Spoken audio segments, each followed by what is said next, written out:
Xayrli saatda tanışığımızı devam etamiz.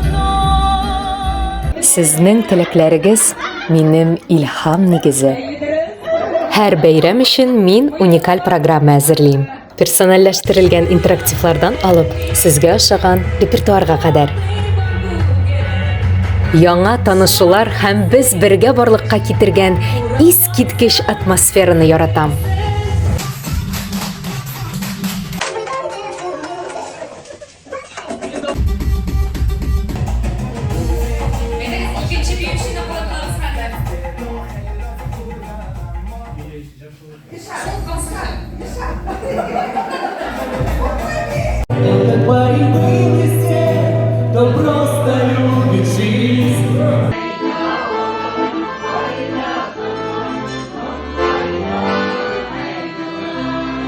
She was more like a beauty queen from overseas.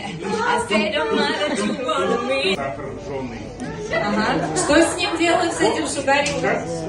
Свиньи ноги опаливают, а это нужно полностью убрать.